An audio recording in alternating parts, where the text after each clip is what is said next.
किसी भी इंसान से बात करते हैं तो वो अपना दुखड़ा रोने लग जाता है कि उसकी ज़िंदगी में बहुत से दुख है, और हम खुद उसके पास अपने दुखड़े रोने लग जाते हैं कि तुम ही क्या, हम तो खुद दुखी है। और यही ज़िंदगी का नियम है, यही सृष्टि का नियम है कि हर एक इंसान की लाइफ में कुछ ना कुछ दुख या कुछ ना कुछ परेशानी तो आती ही रहती है। किसी की लाइफ में छोटी परेशानी रहती है तो किसी की लाइफ में बड़ी परेशानी आ जाती है। लेकिन अगर हम कुछ लोगों को देखते हैं तो लगता है कि वाकई में दुख तो इसे कहते हैं। अगर हम खुद की बात करें तो हम बहुत खुश नसीब हैं, हम बहुत ही ज़्यादा सुखी हैं कि हमें 2 वक्त की रोटी मिल रही है, हमारे साथ हमारा परिवार है, हमारी जो ज़रूरतें हैं वो पूरी हो रही है। लेकिन कुछ लोग ऐसे भी हैं जिनके पास कुछ भी नहीं होता है और उनकी जो ज़िंदगी है वो बहुत ही खतरनाक मोड़ से गुजर रही होती है। आज मैं जिस बदनसीब लड़की की आपको कहानी सुनाने वाली हूँ, जब आप उस लड़की के बारे में सुनेंगे तो आपको लगेगा कि वाकई में हम बहुत सुखी हैं और दुख तो इसे कहते हैं। नमस्कार, आदाब, सत श्री अकाल। मैं हूं नंदिनी यादव। आज जो मैं आपको घटना सुनाने वाली हूँ, इस घटना की शुरुआत होती है मध्य प्रदेश के इंदौर से, जहाँ पर एक परिवार रहा करता था और उस परिवार में पति पत्नी थे और एक बेटी थी। पति पत्नी के बीच में बहुत ही ज़्यादा लड़ाई झगड़ा हुआ करता था और उनका जो लड़ाई झगड़ा था पहले रिश्तेदारों तक पहुंचता है, और जब बात नहीं बनती है तो उनका जो ये केस था वो कोर्ट तक भी पहुंचता है। और कोर्ट में केस पहुंचने के कुछ ही महीनों के बाद जो कोर्ट था वो इनके तलाक पर मोहर लगा देता है और इन दोनों पति पत्नी का 2013 में तलाक हो जाता है। और अब इनके एक बेटी थी जिसका नाम प्रिया था।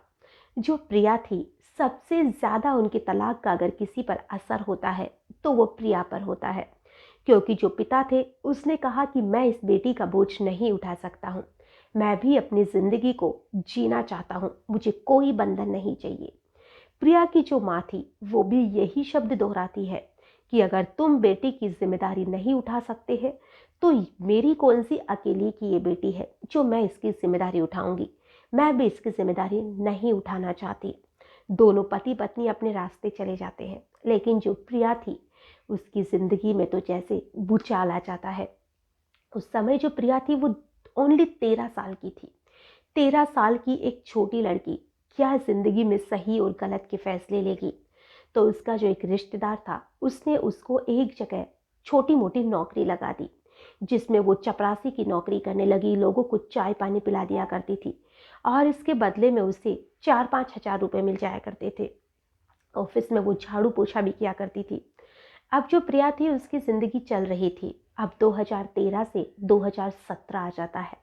अब जो प्रिया थी उसी ऑफिस में रिसेप्शनिस्ट की नौकरी करने लग जाती है, क्योंकि अब उसे थोड़ी नॉलेज हो चुकी थी, वो थोड़ी साथ में पढ़ाई भी कर रही थी और जो ऑफिस वाले हैं अब उन्हें भी उस पर थोड़ी दया आने लग गई थी।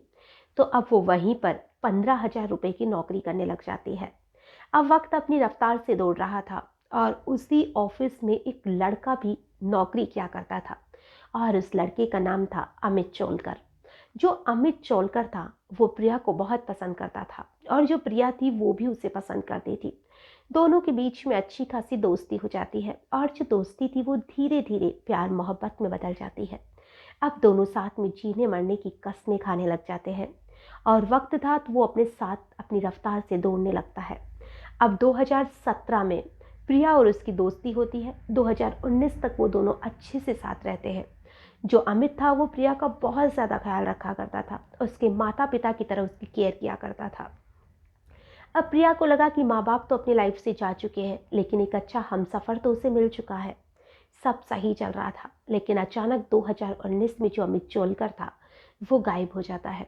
प्रिया उसे ढूंढने की बहुत कोशिश करती है, लेकिन वो नहीं मिलता है। तो अब जो प्रिया थी 1 साल तक तो इसका इंतजार करती है और बाद में वो एक विजय नाम के लड़के से शादी कर लेती है, क्योंकि वो भी अब अकेली नहीं रहना चाहती थी। और वो जब विजय से शादी करती है सब कुछ सही चलता है और उसके एक बेटी भी पैदा हो जाती है। और अब उसकी शादी को 2 साल बीत चुके थे, लेकिन अब प्रिया को कहाँ पता था कि उसकी ज़िंदगी के जो दुख है, जो परेशानियां हैं, वो उसका साथ कभी नहीं छोड़ेगी। अब प्रिया के पति के पास एक मैसेज आता है, एक वीडियो आता है जिसमें कि प्रिया और अमित चोलकर का आपत्तिजनक स्थिति में एक वीडियो था। दोनों की बहुत ही गंदी गंदी अश्लील फोटोज थी, अश्लील वीडियो था। जब उसका पति उसे देखता है तो वो देखता ही रह जाता है। वो प्रिया को बहुत भला बुरा सुनाता है और वो प्रिया से कहता है कि ये तुम्हारा अभी का वीडियो है। तो प्रिया कहती है कि ये मेरी शादी से पहले का वीडियो है, ये मेरा बॉयफ्रेंड था, अब मेरा इससे कोई भी रिश्ता नाता नहीं है। तो उसका जो पति था वो कहता है कि अगर ये तुम्हारा पहले का वीडियो होता तो तुम्हारा जो बॉयफ्रेंड है वो मुझे शादी के कुछ ही समय के बाद में ये वीडियो भेजता। 2 साल बाद उसने मुझे क्यों वीडियो भेजा है? जिसने भी भेजा है अब क्यों भेजा है? प्रिया उसे बहुत समझाने की कोशिश करती है लेकिन वो नहीं मानता है और वो प्रिया से कहता है कि तलाक के जो कागज है वो तुम्हारे पास पहुंच जाएंगे। और वो प्रिया को छोड़कर हमेशा के लिए चला जाता है। अब जो प्रिया दी फिर से अकेली रह जाती है और प्रिया हिम्मत जुटाती है कि मैं अपने लिए नहीं, अपनी छोटी सी बच्ची के लिए जीऊंगी। इस नन्ही सी जान का क्या कसूर है जिसने अभी 1 साल ही अपने जीवन का देखा है। और वो सोचती है कि मुझे मेरे माँ बाप ने अनाथ छोड़ दिया था लेकिन मैं अपनी बेटी कशिश को अकेला नहीं छोड़ सकती हूँ। प्रिया थी फिर से संभलने की कोशिश करती है और वो दोबारा से नौकरी ज्वाइन कर लेती है। और नौकरी करते हुए ही एक दिन उसके पास एक फ़ोन आता है। जो फ़ोन था वो अमित चोलकर का था। जो अमित चोलकर था वो कहता है कि तुम्हारा नंबर कहीं से लिया है, तुमने नंबर चेंज करवा लिया था। और वो प्रिया से मिलने के लिए कहता है। प्रिया उससे मिलने के लिए हाँ कर देती है। अब दोनों के बीच में मुलाकात होती है और जो अमित था वो कहता है कि मैं कहीं रिश्तेदारी में चला गया था, मेरा फ़ोन खो गया था, मैंने तुम्हें बहुत ढूंढने की कोशिश की लेकिन तुम नहीं मिली। प्रिया जो थी फिर से अकेली पड़ गई थी और वो अमित की बातों पर आंख बंद करके विश्वास कर लेती है। दोनों अब फिर से लिव इन में साथ रहने लग जाते हैं और अब उन दोनों को साथ रहते हुए 1 साल का समय बीत जाता है और इसी बीच में प्रिया को एक और बेटी पैदा हो जाती है। हालांकि उसने अमित से शादी नहीं की थी लेकिन फिर भी वो खुश थी कि चलो कोई ना, अमित जो है वो उससे शादी कर ही लेगी। अब भी उसकी ज़िंदगी उसे अच्छी लग रही थी, सब कुछ सही था। तभी एक दिन जो अमित था वो अपने दोस्तों को अपने घर शराब पार्टी के लिए बुलाता है और जो प्रिया थी वो उस पार्टी में उनके लिए सारा जो भी अरेंजमेंट होता है खाने पीने का वो करती है। तो उसके जो दोस्त थे वो उस पर अपनी नीयत खराब कर लेते हैं और उसे कहते हैं कि तुम्हारी बीवी के साथ हम कुछ करना चाहते हैं। और अब उसके जो 4 दोस्त थे वो प्रिया के साथ गैंग रेप करते हैं। प्रिया इस चीज़ का विरोध करती है। तो उसके जो दोस्त थे जो अमित चोलकर था वो कहता है कि अगर ज़्यादा नाटक करने की कोशिश की तो तुम्हारी बेटियों के साथ वो सब किया जाएगा जो तेरे साथ हो रहा है। अगर तू अपनी बेटियों को बचाना चाहती है तो कोई विरोध ना कर। उनकी जो बेटियां थी वो एक बेटी 3 महीने की थी तो एक बेटी 2-3 साल की हुई थी। अब जो प्रिया थी वो करती भी क्या करती, वो उन चीज़ों का चाह कर भी विरोध नहीं कर पाई। और जब उसने विरोध नहीं किया यही उसकी सबसे बड़ी गलती थी। अगर वो उसी दिन विरोध करती तो शायद उसके साथ दोबारा ऐसा नहीं होता। अब जो प्रिया थी जब भी उन लोगों का मन करता वो तभी प्रिया से मिलने आ जाया करते। जहाँ मन करता प्रिया को मिलने बुला लिया करते। पहले संख्या 4 थी लेकिन अब जो संख्या थी वो बढ़कर 8-10 होने लगी। धीरे धीरे जो लोग थे वो बढ़ने लगी और इधर जो अमित था वो अपने दोस्तों को अपनी गर्लफ्रेंड को परोसने लग गया। इसके एवज में वो पैसे कमाने लग गया, मौज मस्ती करने लग गया और वो इतने पैसे उड़ाने लग गया जैसे तो उसने नौकरी वगैरह सब छोड़कर सिर्फ प्रिया को ही धंधे में उतार दिया था। प्रिया रोती चीखती चिल्लाती लेकिन कोई उसकी सुनने वाला नहीं था। तो एक दिन प्रिया ने हिम्मत दिखाई और वो सीधा पुलिस स्टेशन पहुंच जाती है। और आज वो डरी नहीं थी, उसने सोचा था कि जो होगा वो देखा जाएगा। और उसने सारी बात पुलिस को बताई और पुलिस को जब सारी बात पता चलती है तो पुलिस ने जो अमित चोलकर था उसे भी और उसके जो बाकी के दोस्त थे उन्हें भी अरेस्ट कर लिया।